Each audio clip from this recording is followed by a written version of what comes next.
We are awakening together. This is our weekly gathering we hold online. For more information, visit our website, awakening-together.org. We'd love to see you there. So here we are on this beautiful morning of daylight saving time, although there's no daylight here. So maybe tonight. I'll be looking forward to that. So welcome to this week's gathering. Today, my talk is going to be about fear is a liar. So right now we are going to greet each other. Marisol is going to play our opening song, Awakening. And I invite everyone to greet one another and say where you are from in the world by writing it in the chat.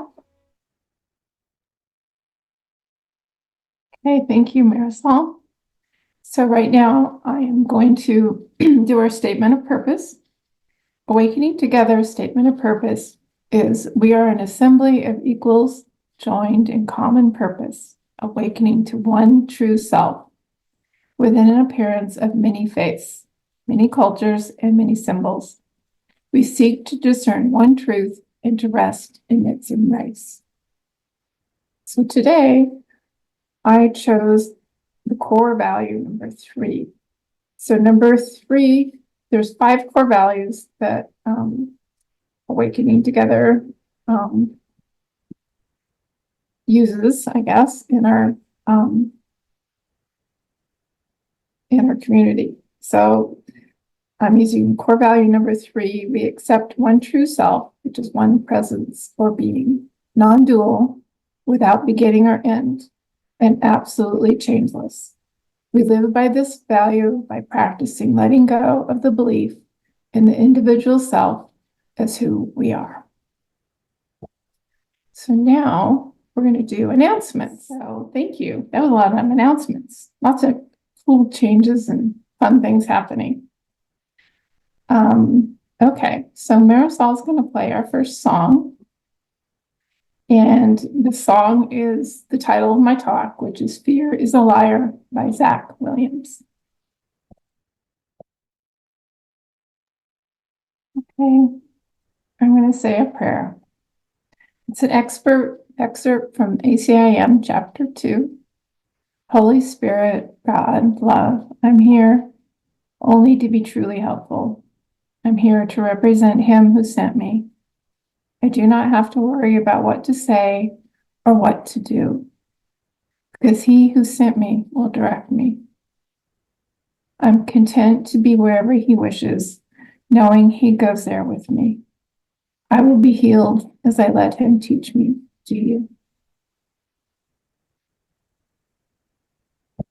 So now Stacy Shaul will be reading from NTI, 1 Peter chapter 4, 2 Timothy chapter 2 and 4, and Acts chapter 27. Thank you, Stacy. Thank you, Michelle. Hello, everybody. NTI 1 Peter chapter 4. Man walks in fear without knowing what it is that he is fearing. He makes decisions to avoid his fear, only he cannot turn away from that which he cannot see. Because he is blind to it, it follows him. Because it follows him, he continues to run and hide. Fear is a misperception. It is a misperception because there is nothing to fear. What man runs from is his imagination, and in his running, he imagines more. This is what Jesus taught as a man from the cross.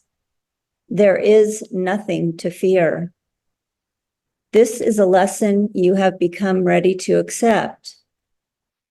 To live without fear is to live without imagining.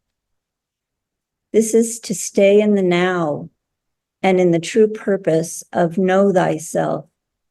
There is no imagining, and so there's no imagining fear.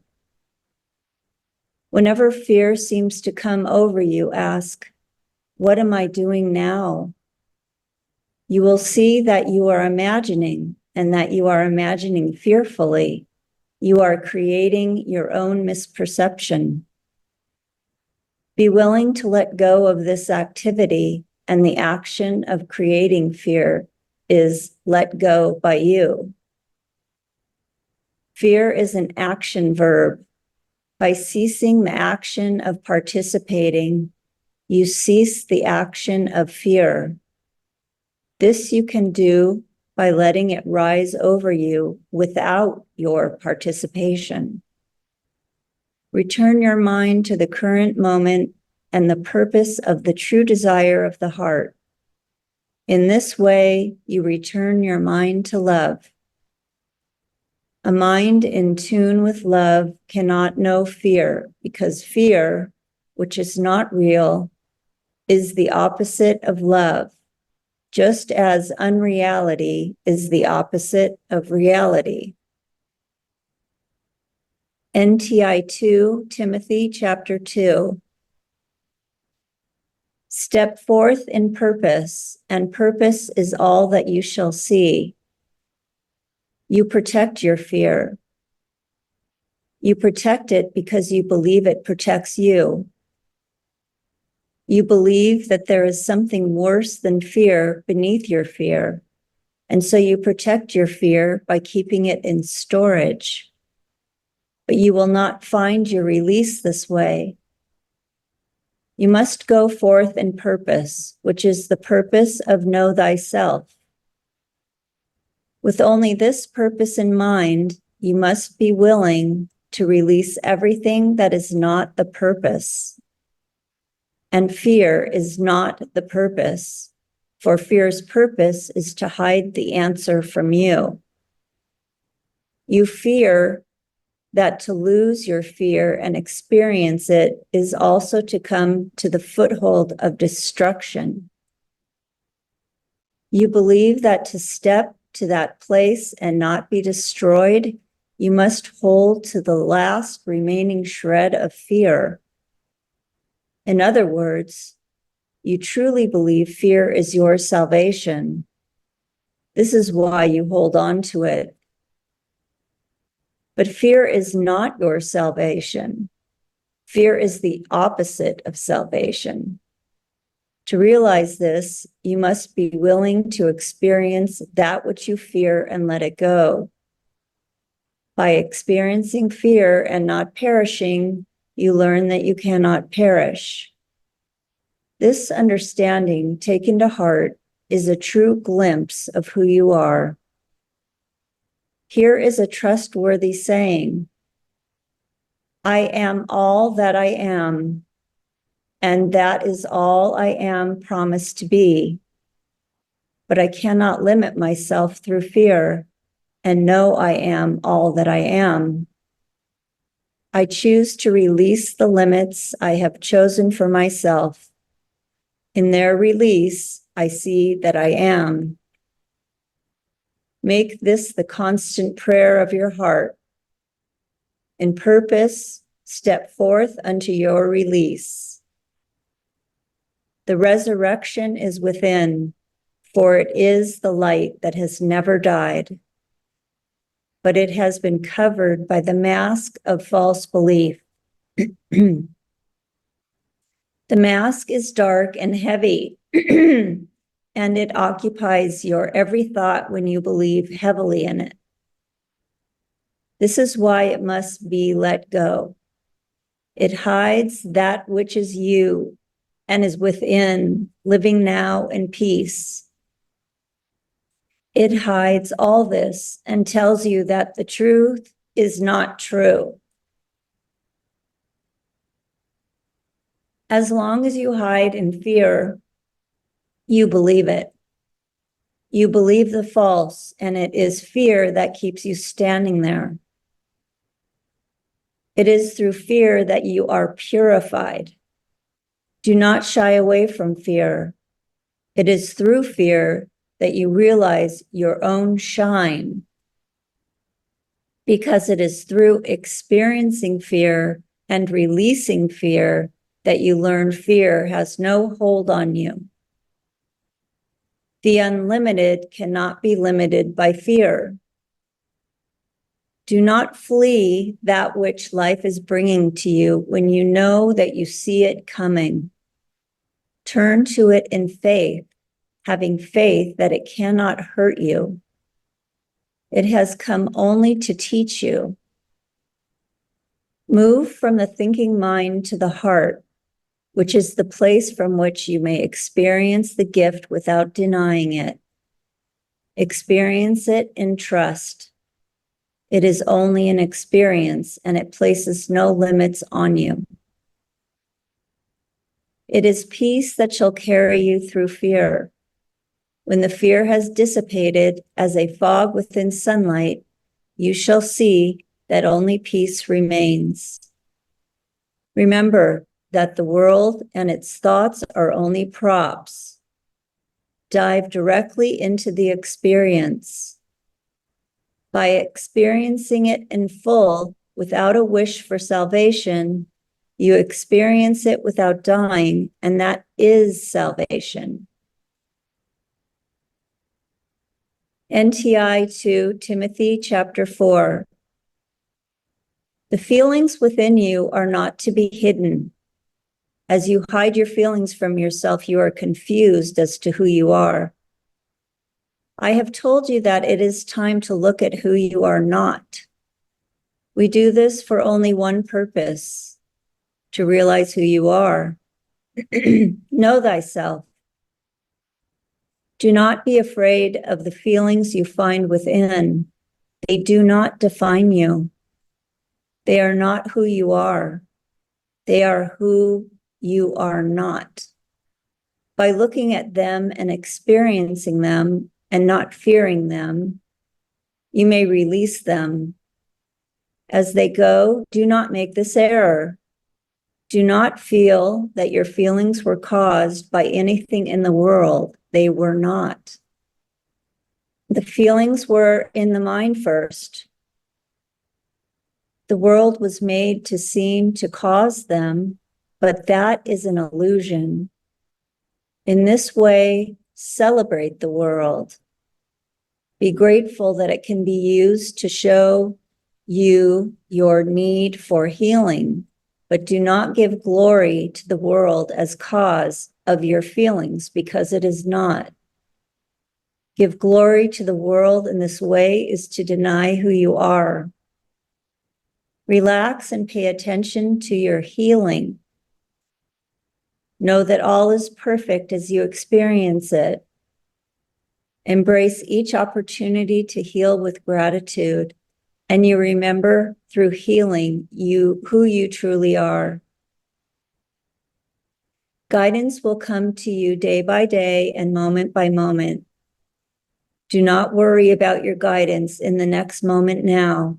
Instead, use now to notice your worry. Use now to explore the fear within the mind and release it. Use now to heal, and the guidance will come.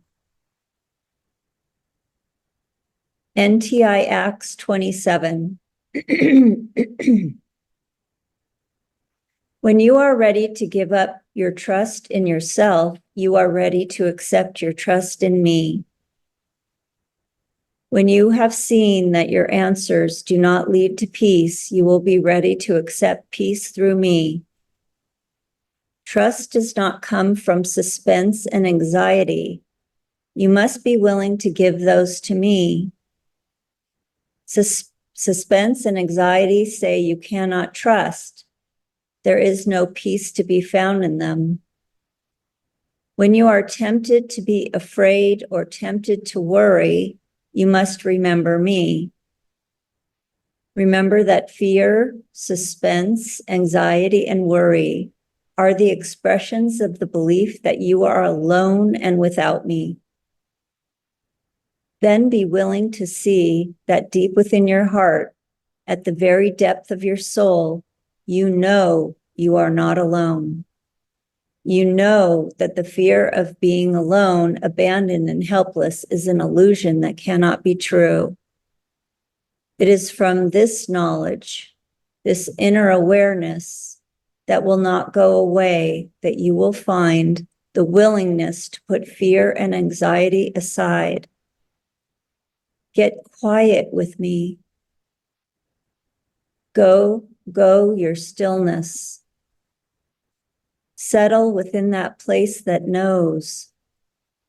It is here that you will find your nourishment to carry you forward with me.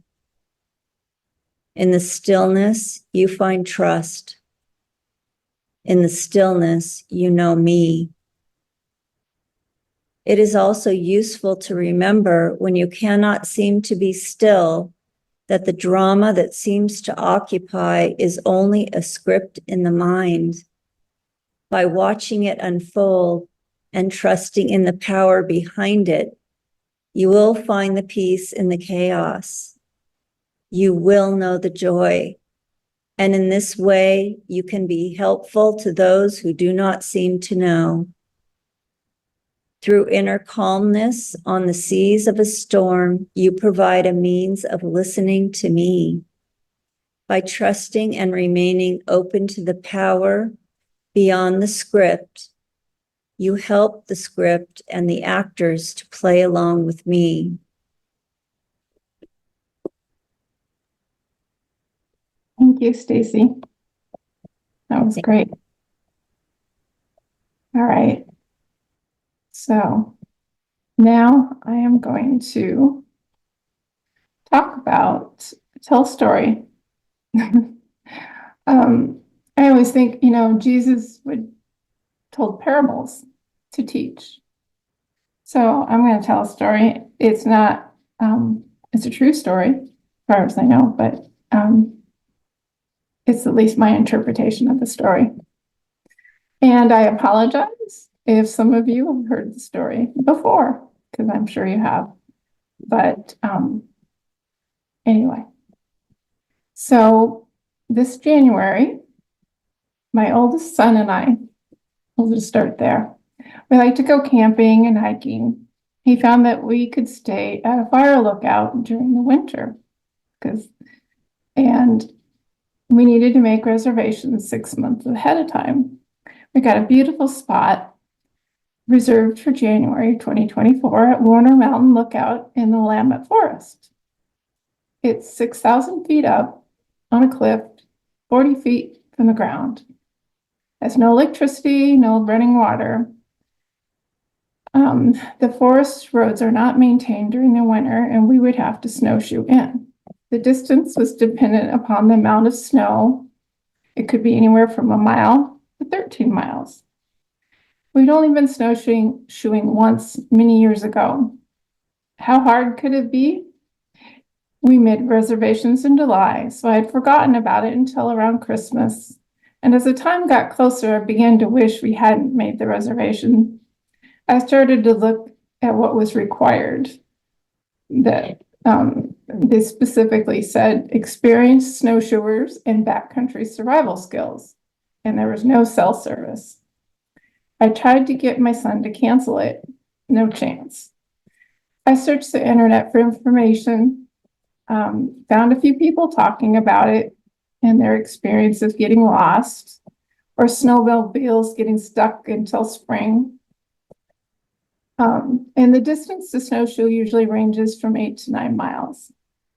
I called the ranger station and they confirmed at least an 8-mile trek. The week before we were scheduled to go, Oregon was getting lots of snow and ice, blizzard conditions in the mountains. I felt we shouldn't go and to reschedule for another time. My son wouldn't listen. So I talked to other people about it, and everybody agreed it probably wasn't a good idea. I kept trying to talk some sense into my son. I was getting more and more fearful. I didn't feel safe. I thought we would get stuck and freeze to death. 2 days before I decided to go, we went to Cabela's to get a satellite GPS phone and some other stuff. My son came with me, and everything I looked at for safety, he said it was too expensive and we didn't need it. I looked at the satellite phones for a long time. I started to walk away. but could feel that pull that I needed to buy one, despite what my son said. We got a satellite GPS phone and some water purifying tablets.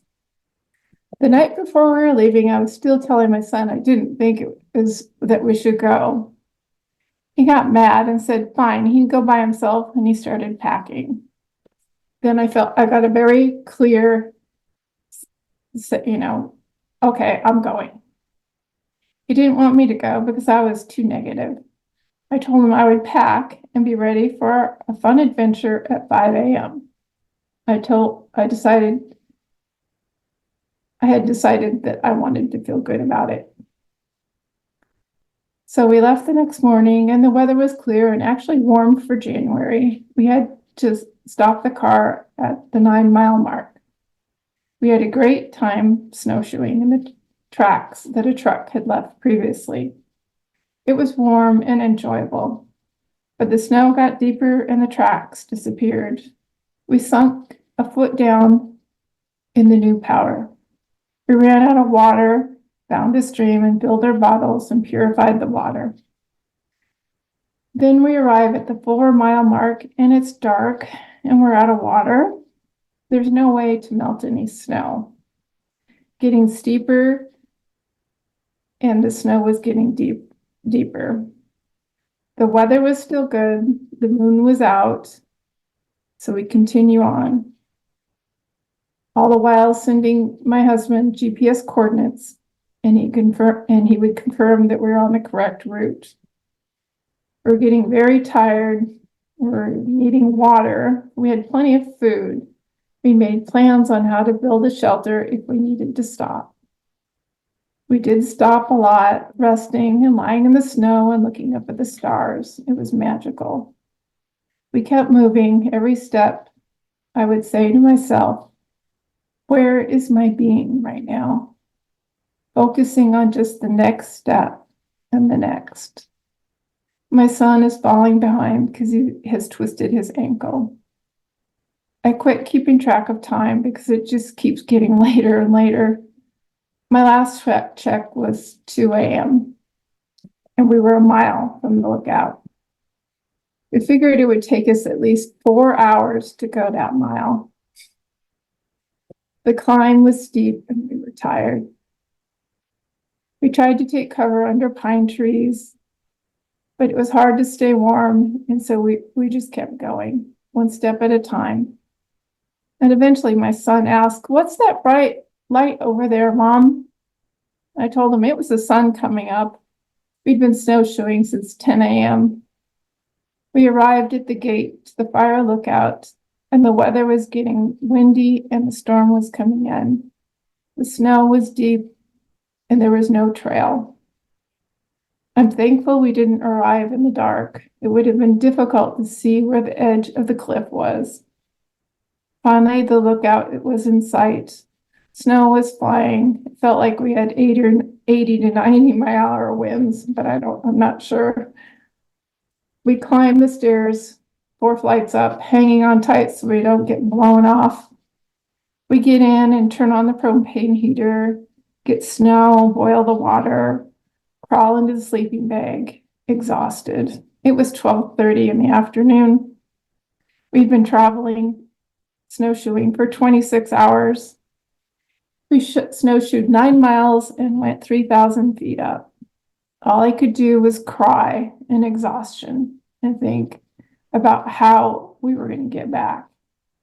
I was angry at my son, but I just hid in my sleeping bag, remembering to rest and accept and trust, crying. And then I was done. I got up and made dinner, and we talked about trying to send out an SOS for help to get back. Then we heard my son's phone ping. We had service. We called my husband and told him to call search and rescue. The next day, they sent out a snowcat to get us, and it got stuck. They sent out a thing called an Argo, which is an all-terrain vehicle, and it actually will go in the water also. It made it up to the gate, and we snowshoed down. My son could barely make it because of his ankle. We drove down the mountain. It was like a roller coaster ride. They dropped us off at our car. No judgment, no lecture, no money required. The guy said, just learn, but don't keep it. Don't let this keep you from getting back out. So, why do I tell you this story? Other than to entertain you about my experience and how reckless and crazy I am. Although it wasn't intentional, I learned a lot about fear and trust and faith. Before the trip, I was not listening to inner wisdom. I was caught up in the ego telling me I was unsafe, and I was worrying, and I was in fear. When I was looking for confirmation for my fear by talking with other people about it, which increased my fear, instead of resting in the quiet and listening for guidance, I tried to put all that I could hear. No, I tried, but all I could hear was a loud voice of ego telling me I was gonna die if I went. So in NTI 2 Timothy chapter 2, it says, you protect your fear. You protect it because you believe it protects you. My fear keeps me safe. It keeps me from doing things. It keeps me little. It keeps me locked in a box of safety. But it's only a misperception. My imagination keeping me away from life, keeping me from experiencing life. I wasn't in a danger in that moment, but I was misperceiving by looking into the future and imagining that I would die and get frostbitten and have my limbs amputated. And it was all in my imagination. So in Acts 27, verse 33 through 38, it says, trust does not come from suspense and anxiety. You must be willing to give those to me. Suspense and anxiety say you cannot trust. There's no peace to be found in them. When you're tempted to be afraid or tempted to worry, you must remember me. Remember that fear, suspense, anxiety, and worry are the expressions of the belief that you are alone and without me. Then be willing to see that deep within your heart, at the very depth of your soul, you know you are not alone. It is from this knowledge, this inner awareness, that will not go away. And you will find the willingness to put fear and anxiety aside. Get quiet with me. Go to your stillness. Settle within that place that knows. It is here that you will find your nourishment to carry you forward. In the stillness, you find trust. In the stillness, you know me. All of my worry and fear the week prior to going was wasted energy. I could have been listening to guidance about how to prepare for the trip. I did have a moment of clarity when I decided to buy the satellite GPS. Even though I was walking away from the GPS in the store, I felt this pull to turn around and buy it. Also, when my son said he would go without me, my guidance was very clear that I would be going. There was nothing else attached to that. There was no fear. It was like, okay, I'm going. The night before we left, I was afraid of my fear. I was afraid of feeling fear. In NTI Timothy chapter 4, it says, do not be afraid of the feelings you find within. They do not define you. They are not who you are. They are not who you are not. They are who you are not. By looking and experiencing them and not fearing them, you may release them. The feelings were in the mind first. The world was made to seem to cause them, but that is the illusion. In this way, we celebrate the world. Be grateful that it can be used to show you your need for healing.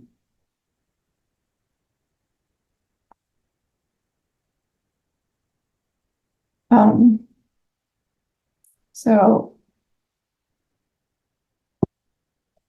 in NTI Peter chapter, it's 1 Peter chapter 4, it says, man walks in fear without knowing what it is that he's fearing. He makes decisions to avoid his fear. Only he cannot turn away from that which he cannot see, because he's blind to it. It follows him because it follows him. He continues to run and hide. Fear is a misperception. It is a misperception because there's nothing to fear. What man runs from is his imagination, and in his running, he imagines more. What Jesus taught on the cross is that there is nothing to fear. It's only imagination.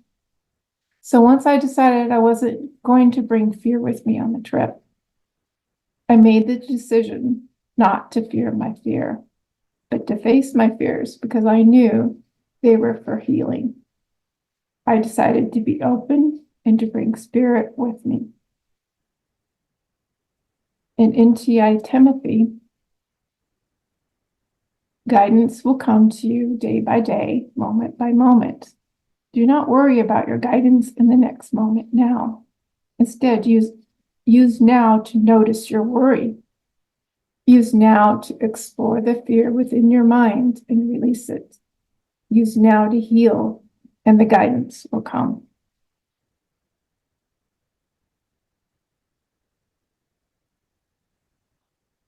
So in chapter 4, it says to ask, what am I doing now? You will see that you are imagining, and that you are imagining fearfully. You're creating your own misperception. Fear is an action. By ceasing the action of participating, you cease the action of fear. This you can do by letting it rise over you without your participation. Return your mind to the current moment, the purpose of the true desire of your heart. In this way, you return your mind to love. A mind in tune with love cannot know fear. So while snowshoeing for 26 hours, I had a lot of practice. Running out of water, being exhausted, I focused on my being as myself, my being as myself. Who's snowshoeing? Where is my being? My being is there. It is quiet. It is still and content no matter what was happening. I just needed to know who I was. I'm the being, the isness, the life intelligence. I'm not participating with fear. Fear is there, but I'm focusing on my being. Step by step, moment by moment, I walked through the fear. So 2 Timothy chapter 2 says, it's through fear that you are purified. Do not shy away from fear. It is through fear that you realize your own shine. Because it is through experiencing fear and releasing fear that you learn that fear has no hold on you. Do not flee that which life is bringing to you when you know that you see it coming. Turn to it in faith, having faith that it cannot hurt you. It has come only to teach you. Move from the thinking mind to the heart, which is a place from which you experience the gift without denying it. Experience it and trust. It's only an experience, and it places no limits on you. It is peace that shall carry you through fear. When the fear has dissipated as a fog within the sunlight, you shall see only peace remains. So finally, Acts chapter 27 says, it is also useful to remember we cannot seem to be still, that the drama that seems to occupy is only a script in the mind. By watching it unfold and trusting in the power behind it, you will find the peace in the chaos. You will know the joy. And in this way, you can be helpful to those who do not seem to know. Through inner calmness on the seas of a storm, you provide a means of listening to me. By trusting and remaining open to the power beyond the script, you help the script and the actors to play along with me. So because I was calm in the seas of the storm, my son was calm and open to what was happening. And instead of being angry and blaming him for our predicament, we were at peace, talking and sharing in the awe of the beauty before us. So that's my story. I will say fear is still here in many different ways, but I know I can walk through it no matter what is presented. And I've always been one to try to realize that if I fear it, that means I have to do it. So being in the community and being on, doing a service, what else am I doing lately? I'm doing the gentle healing, and I'm also helping out in the sanctuary, and all those things terrify me. But I'm doing it and I'm walking through the fear. And so the fear is still there, but I'm just not focusing on it. So that's all I have. So the next thing that we're going to do is we're going to play a song, Heaven is Here by MC Yogi. And while Marisol plays the song, I invite you to contemplate the message this morning. We're also going to pass around the proverbial basket or hat so you can donate to Awakening Together if you choose to.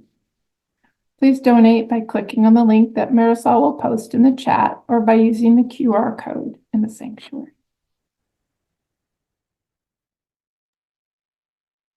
I love that song. Okay. This is an invitation for everyone to comment or ask questions or whatever.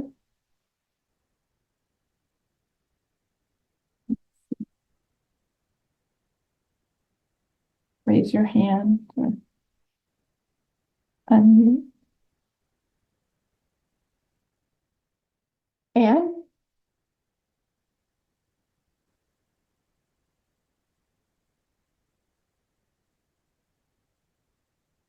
there we go. I found it.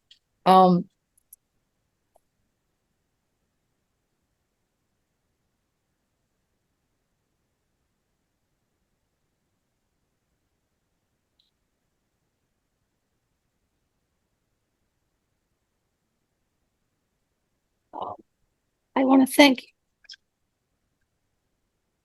you. I, for one, I will listen to that story as many times as you feel to tell it. And I'm reminded of your last homily, which was about finding your way through a different kind of emotion, a different kind of force field that said you cannot be with what is and keep looking for the truth in this situation with your mother. And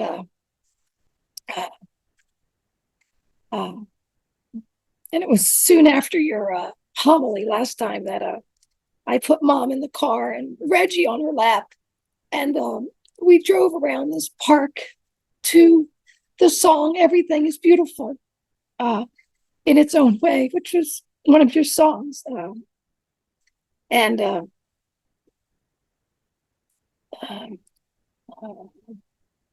what I'm brought back to is it's just never about the circumstance, although the circumstances can be awfully compelling. It's about how in touch I am with what I really want. And if in that moment, even that moment, I can look, I can keep checking, and I can keep confirming, because I don't have to go make the light. I always find it's there. I've never had to create that light from within. But my experience is that my job is to remember, gosh, I want to look for it. And I especially want to look for it in this particular circumstance, whatever that circumstance is. And when I do, and I find it, of course, that's where it is. And it's like I'm a home to a place I suddenly realize I never left. And every time you share, I'm brought deeper into that home. And I just thank you so much. Thank you so much, my friend. Keep being terrified and keep sharing with me about it. Would you please? Thank you.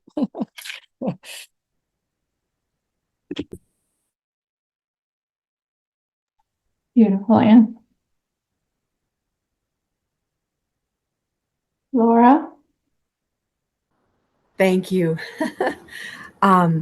Yeah, what the message, if you want to change your mind, change your frequency, and just like the song said, pull your mind back and notice like the rest, and that the divine frequencies are already here now, and just that decision. And yeah, and I loved hearing your mountain stories. Have a few myself, and that was an exquisite one. Thank you so much.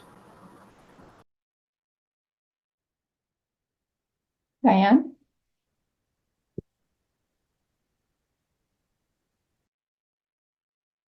Hi, Michelle. Hi, everyone. This is the second time I hear this story, and I love it so much. I think we were together with Anne when you shared it, or I don't know, I'm not too sure, but anyways. But listening to it again, it brought back a lot of, like I felt the fear and the anxiety for you. And I realized also that fear and anxiety have been my companions for as long as I can remember. And for me, it was always to hide it. I didn't want to show it, so I was pushing it down. And that creates, like, it gets even bigger and louder because it wants to be heard. So I find like it's to feel the fear. That's the stage I'm at right now. And it's big. Sometimes it's takes over all of me. But also I'm practicing the rest, accept, and trust, or the loving all method, and also to rest into the heart that knows the truth. And that's what my message is right now. Like, it's focused on the truth, because it is within me. It is within all of us, because we are all that one consciousness. So we were all given that one gift that we share together. So I just want to say thank you for sharing that beautiful, beautiful story. I love it so very much. And I love you. And I love this group of people and this sanctuary. It's awesome. It's awesome. So thank you. It is a wonderful group. Feels like home. Thank you, Diane. And I believe it's Rhoda or Mary.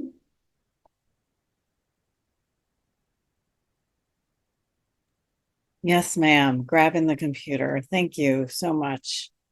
The power of hearing a person tell a story, which clearly there is no thinking mind alive that wouldn't say that is just the scariest thing.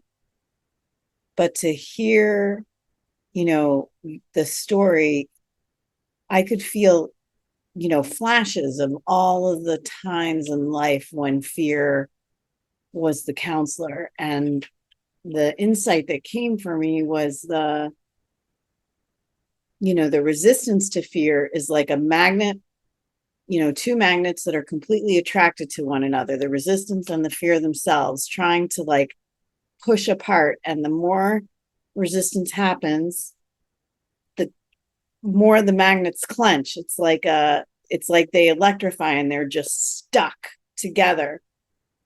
And I didn't hear you once say that the fear disappeared.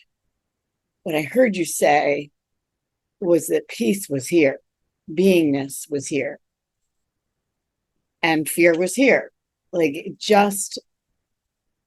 And that's often the place where I have to keep consciously remembering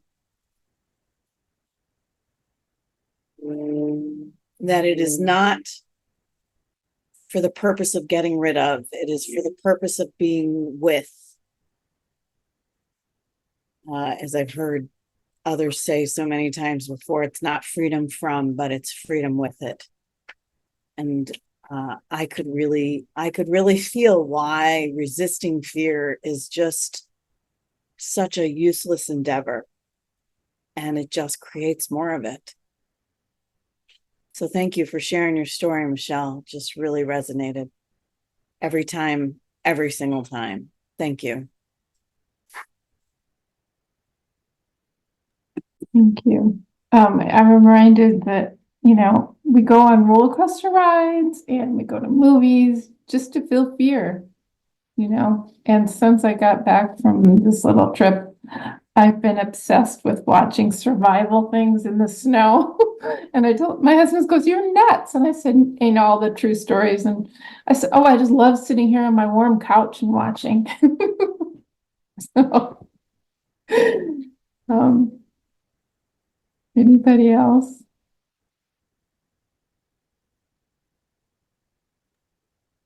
Hey, Michelle, it's Shauna. Hi, Shauna. Hi. Thank you again for sharing this story. I think of you often when I'm out hiking. I've never done anything like that, but living here in Colorado, I hear a lot of stories, and I just love the things that resonate with me often is you're turning towards what we know is truth, the being, step by step. It wasn't that there was this overarching, for what I heard, there's this overarching, I'm going to turn towards faith, I'm going to rest, accept, and trust. It was a moment by moment deep dive into the present moment, here and now, including allowing fear to be there. And that's just so important to me. Your focus was on moment to moment being, allowing the fear to be there, and the trust is just beyond measure for this one. And I want to give a shout out to the search and rescue folks. They're incredible. They put their lives on the line all hours of the day, no matter what the storm is like. And like you said, no judgment, right? They just want us to know and learn and share our experience, which you have done so beautifully. And I also want to thank you for facing your fear with learning to volunteer as an admin. Go girl, I'm with you. Thank you so much. Love you.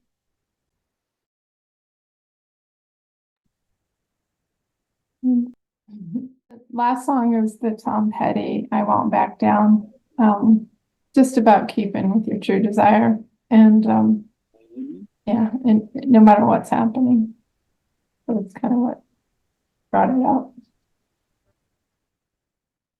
Thank you, everybody, for joining me this morning. The sun's coming. You've been watching our online gathering. It happens weekly on Sundays at 10:15 a.m. Eastern Time. To join us live in the sanctuary, visit our website, awakening-together.org. You'll want to click on Online Sanctuary in the main menu, and then in the drop-down menu, look for How to Enter the Sanctuary. Right there at the top of the page is a clickable link. We'd love to see you in the sanctuary and join with you in fellowship. Thank you again for watching. Also, please know that if you'd like to stay connected via the Awakening Together channel here on YouTube, you can subscribe and hit the bell for more notifications. We hope to see you in the sanctuary.